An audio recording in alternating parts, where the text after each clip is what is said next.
My husband overheard my affair, calling him a simp and loser for not knowing that the kid is his.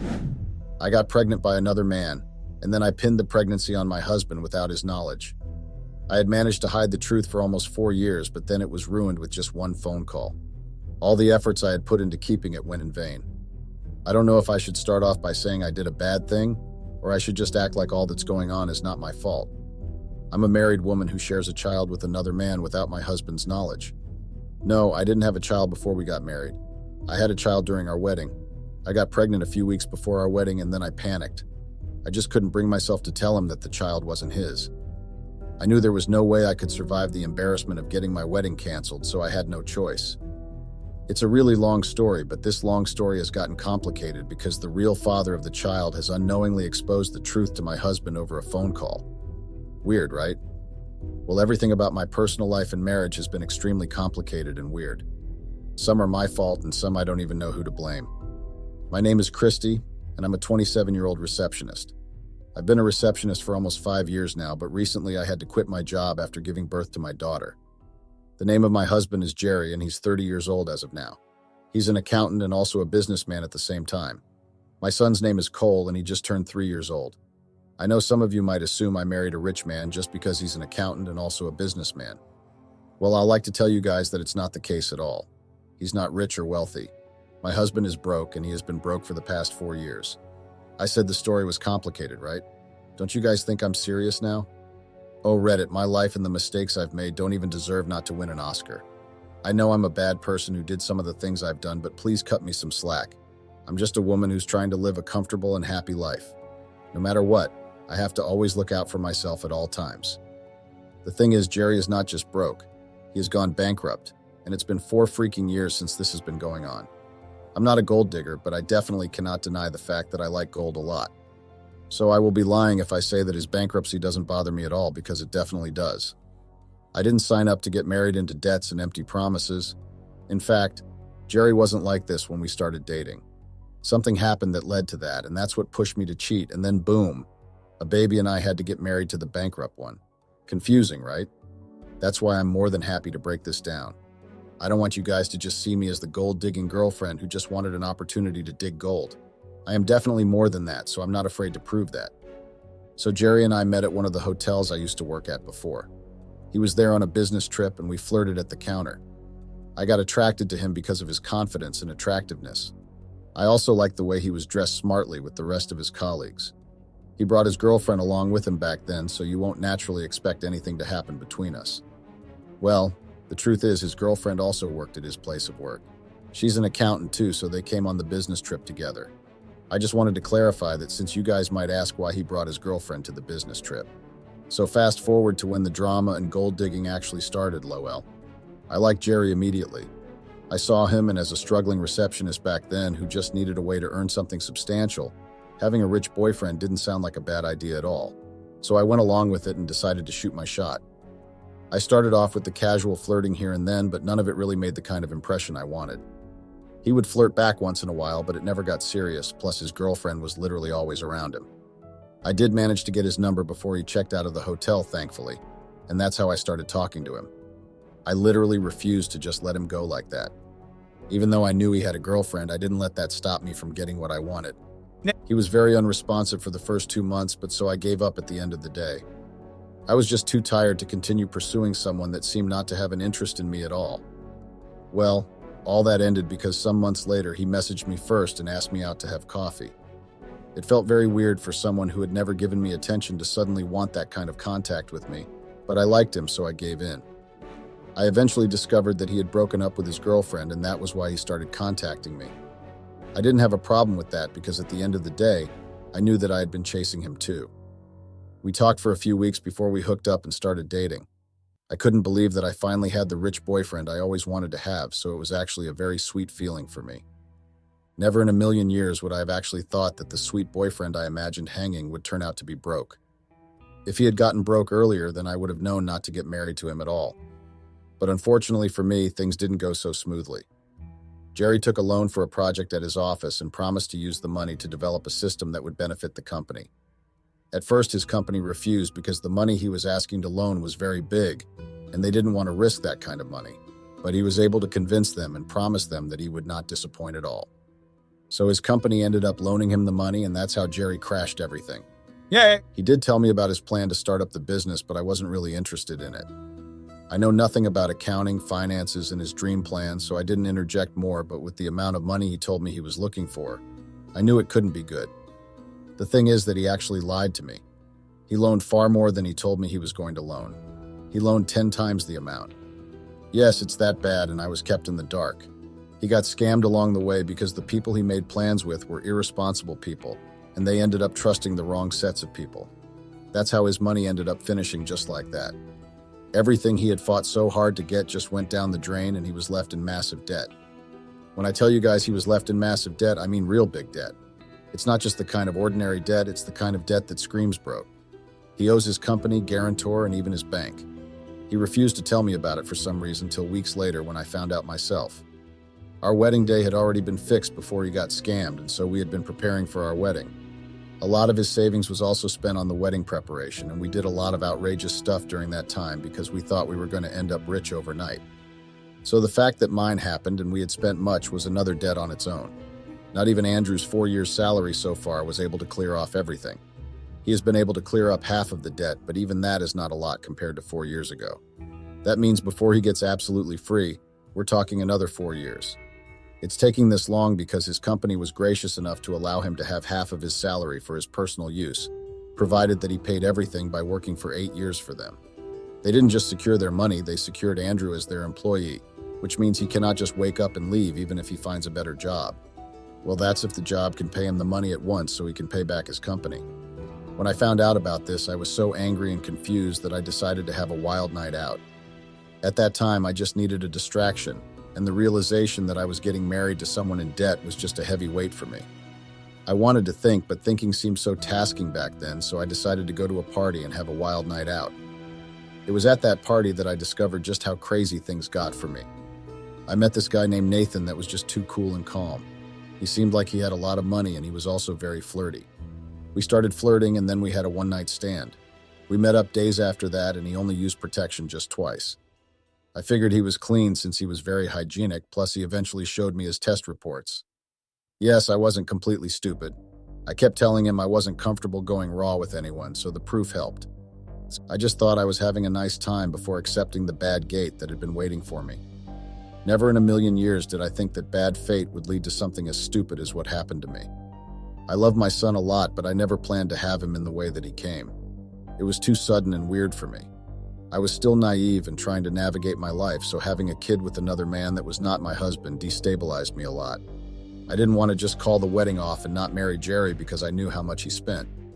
When I think that makes me sound like a saint, it's still a big lie because I also didn't want to embarrass myself by canceling a wedding I had planned and announced perfectly. I knew I had a lot to lose more than I had to gain, so I just had to find a way to balance everything out.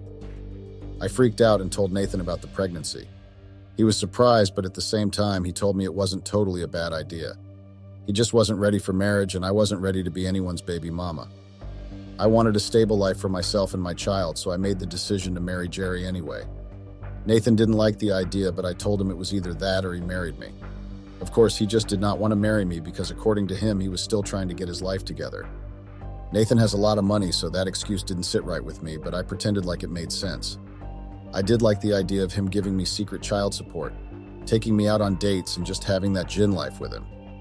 I wanted to keep him close as the father of my child because I was aware of Jerry's financial problems and how he was basically bankrupt at that particular point in time. So that's how I ended up getting married to Jerry barely 1 week after finding out I was pregnant. I refused to use protection while I was with Jerry from the beginning of our marriage. I didn't want him to have a doubt.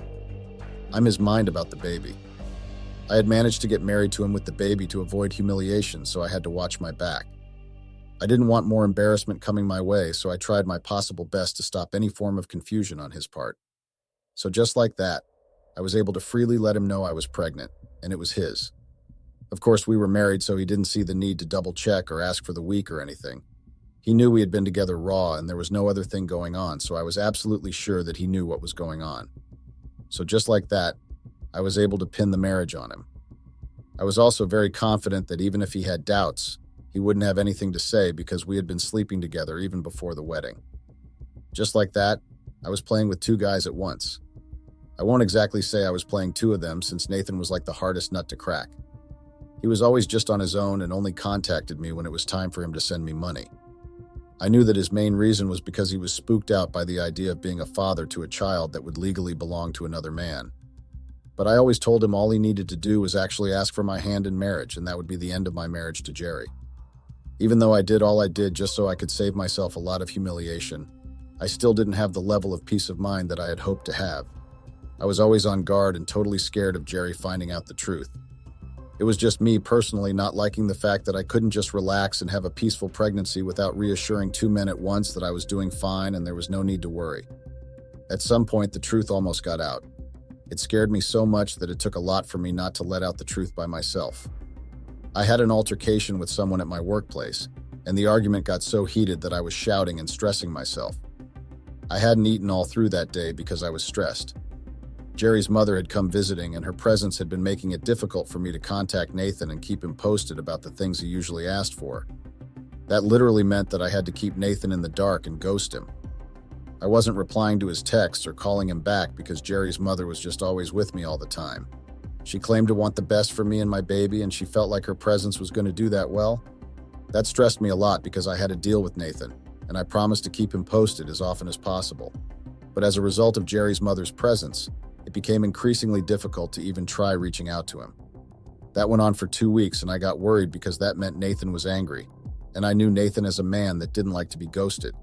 But I had no choice, and there was nothing I could do, so I just had to go with the flow. So the realization of that had been making me worried because I didn't want Nathan to suddenly show up just like that at the house and cause a scene. That leads me to the next point, guys. Like I said, I was stressing and barely eating because Jerry's mother was frustrating me. That's how it ended up leaving me so stressed, and the fact that I had an argument with someone at work during the same time got me so weak that I got dizzy at work. My colleagues noticed that, and they quickly called Jerry. Before I got dizzy at work, my antenatal reports already told me I had high blood pressure and needed to avoid stress if I wanted to have a safe pregnancy. I didn't think it would actually be something to worry about until I ended up in the hospital and got told to quit my job in order to avoid any form of stress. It hurt me a lot because that meant I couldn't sneak out to meet Nathan anymore. That stressed me more, coupled with the fact that Jerry's mother, who was at home watching the house while I was hospitalized, called me to ask if I knew of any Nathan that came to look for me at the house. Yes, you read that right, guys. Nathan took matters into his own hands and ended up showing up at the house in search of me just like I feared he would. It was hard for me at that point, and I was very scared. Many thoughts ran through my mind, and the fact that I knew I was doing something bad was even what hurt me the most. I knew I just had to look for a way out of it. Jerry's mother was extremely harsh when she asked me the questions, and I was left with nothing to say. She's normally an extremely inquisitive person, especially when it comes to me. For some reason, she feels she has the right to intrude in my life in one way or another. I had to lie and say that Nathan was the brother of my best friend, even though I didn't have a best friend at that time. This woman refused to give me any breathing space, and that's how I noticed that she was suspecting something. In some way, I feel she has something to do with everything that's going on right now. She has a hand in it, and there's nothing anyone can say to stop me. Why did she have to be a hug in my life? She threatened to tell her son about it if I didn't prove that he was just a friend's brother. I almost told Jerry the truth myself because I just couldn't deal with his mother and the way she was always on my case. After that period, I had to be extra careful in managing my two relationships and making sure none of them got in the way of the other. I also warned Nathan not to show up at the house like he had done before, and he agreed. As for Jerry, none of my hopes worked because he still remained bankrupt, and we were living off half of his salary. It wasn't the life I envisioned for myself, especially for the fact that I was pregnant with a child. Even though it was hard for me, I had to learn to live with it because I had no choice either way. Nathan still sent me money, but almost every single day of my life, I craved to be married to him instead of Jerry. I just felt like I was missing out on a lot by staying married to Jerry, but he was the only one that was ready to stay married to me without knowing the truth. So I gave birth to my son months later, and it was a big relief for me. Nathan started sending a lot of money after the birth of our son, but it annoyed me that I couldn't spend the money as much as I wanted. Why? Because I didn't want to raise Jerry's suspicions. He knew that we were barely managing to survive, so I knew he would suspect me if he saw me living over the budget. So I had money, but I had to spend it secretly. It also didn't help that after the birth of Cole, his mother decided to come back and stay with us again. I was convinced that his mother just liked to make my life a living hell. I absolutely hated it any time she was around because it automatically meant that she was just going to make life difficult for me. Her presence made me that angry, trust me, but I had no choice than to live with it. I had to settle for less just like I did when I got married to her bankrupt son. It became a trend in my life, I guess. That's what I got for making the same mistake twice. The first one was saying yes to marry him, and the second one was actually going through with it. I know you might be wondering why Jerry isn't really involved in most of these issues. That's because he spent most of his time working extra hard so he could have some little extra money while he was still trying to pay off his debt. That's why he was so busy that he didn't notice a lot of things. Well, that's until recently, of course, because the once nonchalant Jerry is now a very angry man who wants nothing but to make my life a living hell. The truth is out now, and the truth has cost me so much. The truth I struggled so much to keep hidden is now out, and it is breaking all the hard work I suffered to put in place. Everything I concealed is now out in the open for everyone to see. I knew that the truth would cost me quite much, but I didn't expect the truth to make Jerry this angry. He has forgotten the fact that I stood by him through all those years. In fact, he doesn't even care about everything that I did. I married him despite knowing that he had gone bankrupt. Not a lot of women would have done what I did, so I see no reason why he would feel like getting married to me was a mistake. If we're even being honest, he's the one who's lucky to be married to me. Sure, I shouldn't have made him believe my son was his, but he doesn't have to act like he's the best man in the world. He made mistakes too, and he put my life in jeopardy. My future was unknown when I got married to him, but I still stayed. Now, Jerry has changed so much since that phone call, and he had the audacity to do something very outrageous. What's worse, I'm hearing of his plans to divorce me? Why? What's ever so serious? Yes, I made a mistake. One little mistake, but how the hell does that give him a right to divorce him? Does he think he's the greatest husband in the world? I can't even believe he can be this cruel. He's not all that, and he has been inefficient in his matrimonial duties too. I'm not the only one that deserves all the blame in this case. Now that I think about it, I'm actually happy that I was at least able to keep this secret for this long. There were many instances where the truth would have just gotten out, like my son's first birthday. Okay, so after our son had turned 1, his features had started to show more visibly. He doesn't look much like me. He's more of Nathan's carbon copy, and this detail almost cost me. Jerry's mother started asking why my son didn't look like me or her father. I know her well enough to know that she had no clue or doubts about the child's paternity. She just wanted to taunt me like she usually did, but she had no clue that by taunting me, she was almost getting close to the truth.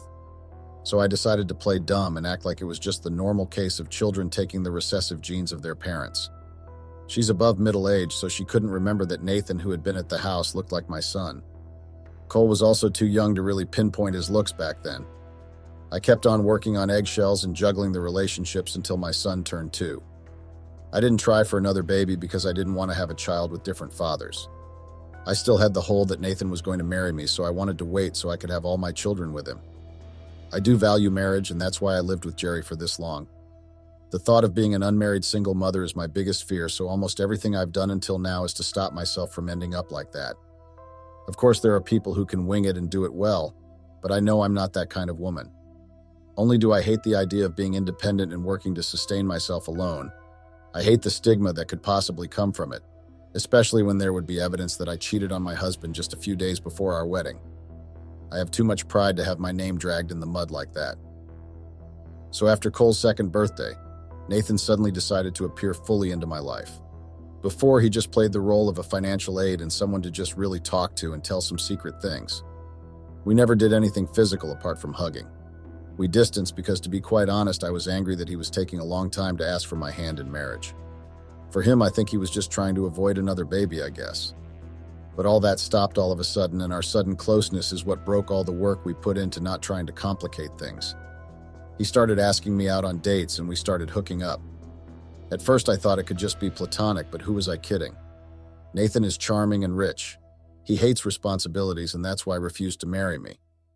Even though that really hurt me, I was still very okay with being his girlfriend. Yes, he had added me to be his girlfriend, and I said yes to that. Please don't blame me for saying yes, because I had no other choice than to say yes. He was the only stable financial source I had. He is also the father of my son, whether I like it or not, and I didn't want there to be a distance between us. Don't get it twisted, please. I'm not trying to say I love Nathan. I don't love him at all. I won't say I like him romantically either. I just like the stability and peace he brings. I like our nights together, but I've told myself that falling in love is not for me. I'm now focused on using my head instead of my heart, because doing otherwise has taught me several lessons that just break my heart. There are a lot of things that love has taught me, so I told myself that living is not for me. I just want to be rich enough to make money and do my thing. Well, no, if that seemed to be possible since I'm having crisis in both my relationships. On one hand, my affair partner still finds committing difficult, and on the other hand, my husband is trying to end our marriage by all means. Do you see why love is overrated? Imagine me going through all of this just because I thought it would be a good idea to fall in love for the first time. So let me get back to what I was telling you guys. Nathan and I sparked the flame in our relationship again, and we became an item. I think it's mostly called an affair partner for people already committed, right? So he became my affair partner, and we hooked up a lot. I also took Cole to see him once in a while. That's mostly when Jerry's mother decides not to sleep in the house or when Jerry is too busy to sleep at home. This continued for a very long time, and I enjoyed the luxury that Nathan provided. He was also very nice to me all through everything, and he seemed to be very nice and caring. I always loved everything he did for me, and I was too stupid to notice that he was still kept ready to commit to me. Well, the revelation of the truth is now all the proof I need because I now know that he has zero interest in me. He is light like me as an affair partner, but he doesn't really like me as a wife, or rather he doesn't see himself getting married to me. He just likes the fact that I go back home to my real husband and don't invade his slave all the time. Now I don't even have a real husband to go back to. The real husband I have is done with me, and all he wants is to divorce me so he can get rid of the false responsibilities I have brought on him. That's how he described our son. Even though Cole is not his biological son, he still trained him up till now. Why can't he just accept Cole as his son? What is so hard in that, and why is he being dramatic? It's not like he even did anything financially first for a Cole. He's just been a platonic dad when it comes to finances. He just bonds with Cole a lot and has father and son moments. He doesn't buy anything outrageously expensive, so why is he acting like this is a big deal? Okay, so Cole turned 3 recently. It was just 2 weeks ago. Nathan had been out of town for business, and he didn't have time to properly wish Cole for his 3rd birthday.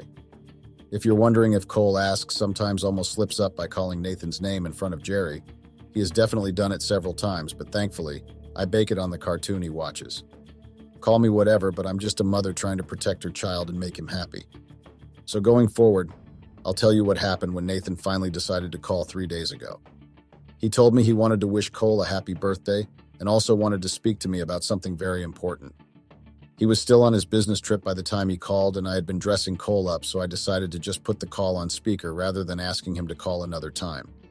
I needed free time to be able to dress Cole up, and I also wanted to listen to Nathan, so it was better to put the call on speaker. After wishing Cole happy birthday, Nathan decided to tell me about his plans to take me and Nate for a 1-month vacation with him.